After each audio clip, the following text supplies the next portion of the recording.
Hi guys, it's Alexi coming at you with this week's installment of Retro Gaming Goodness. It's about time we got back to some retro titles, as the list just keeps getting longer, especially for the month of February.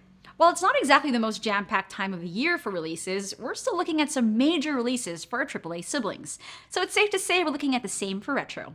This week we're looking at a remake and a couple of brand new games that are guaranteed to tickle your fancy. And no, it's not all intense action, there's a bit of something for everyone.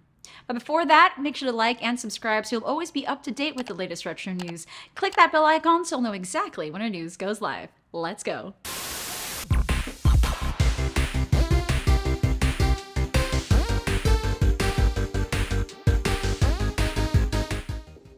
When it comes to old school gaming, Ambermoon is a name that usually pops into the conversation. It's had a fair share of re-releases, from the updated Amiga version to the open source PC remake. It's pure 90s satisfaction that a lot of players miss and long for, even today. Now, if you're a longtime fan of the game, you're in luck, because Ambermoon Advanced by Pyrodecor might just scratch that couple of decades long itch. Both episodes 1 and 2 have come to the PC and Amiga, and it looks great.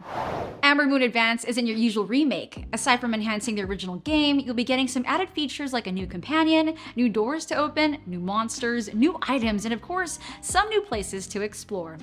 It's retro gaming action at its core, and it's out right now. So if you enjoy dangerous dungeons and a good story split into 2 episodes, then you might want to check out Ambermoon Advanced. Now we're moving on to RPG territory, a huge franchise of different games that's been alive and kicking since the beginning. Whether it's tabletop or video games, you can't deny how influential RPGs have been to gamers everywhere. That's why a brand new game, Vradarks Revenge, is a very welcome addition to the PC and ZX Spectrum next. Sanchez Crew's latest release has players exploring dark, ancient tombs to find, and hopefully defeat Vradarks face to face. There's a lot of magic and mystery involved here, so if you're into that, brace yourself.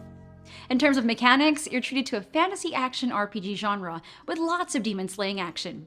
As a wizard, it's your goal to explore each level, find the boss demon, and destroy all the magic you can find while boosting your abilities.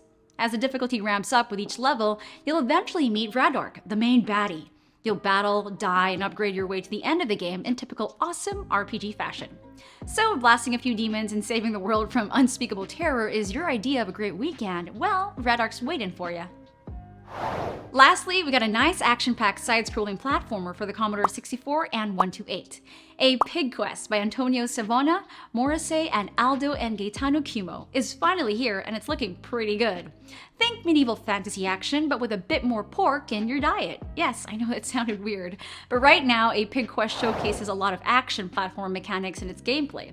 It features 200 screens across 5 worlds filled with gorgeous C64 details and dynamic weather effects, something we all can appreciate. It not only looks good, but sounds great too. We get a brilliant 36 situational SID soundtrack, collectible items, and countless dangerous enemies. You'll explore secret areas, detailed backdrops, and enjoy cinematic cutscenes fit for your sweet old Commodore. So if you want to pig out on the action, this just might be for you. Just make sure not to hog the controller. Well, there you have it, another week of sweet retro gaming goodness. If you have suggestions for any news to cover, or if we missed anything, let us know down below. As always, don't forget to like the video so YouTube's algorithm shows us some love. Again, I'm Alexi, and I'll catch you all again next time.